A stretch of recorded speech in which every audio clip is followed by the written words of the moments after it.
All right, check me out. So right now, I'm taking a walk, and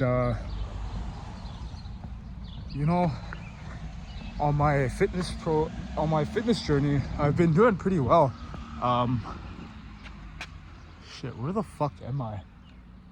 Let me walk this way. God damn it, kind of lost myself. Anyways, so yeah, so my fitness journey, I've been doing pretty well.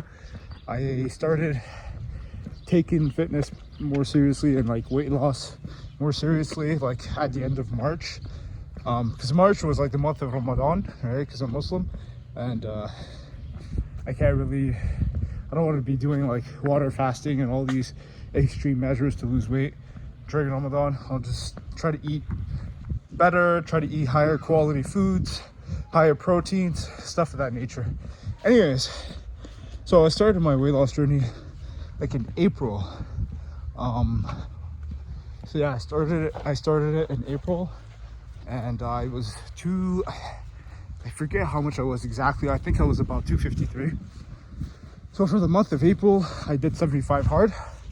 I did choke on day 20, so I had to restart.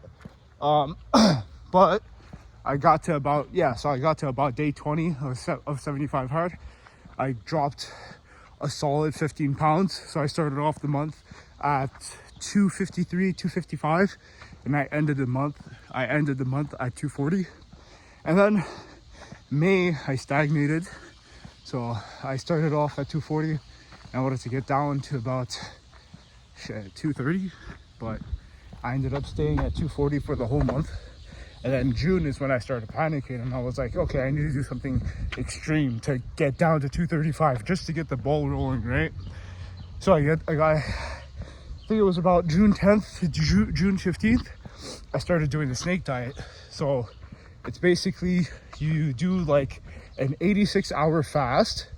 Usually the snake diet is like it's just water fasting, but with electrolytes so that your body can still function, right?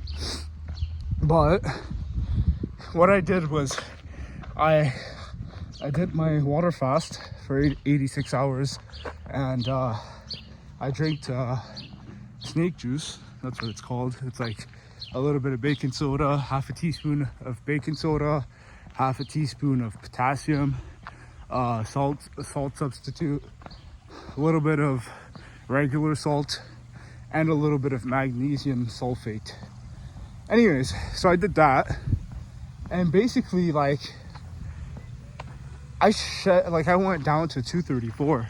So within a week, I went from 241 to like 234. So I lost like 7 pounds in a week, which obviously most of it is like glycogen storages, water weight, stuff like that. Maybe a little bit of actual fat.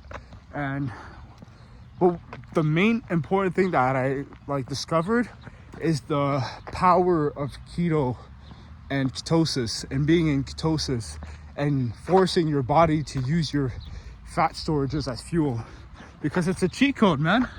It really is. Like, I went down to 235.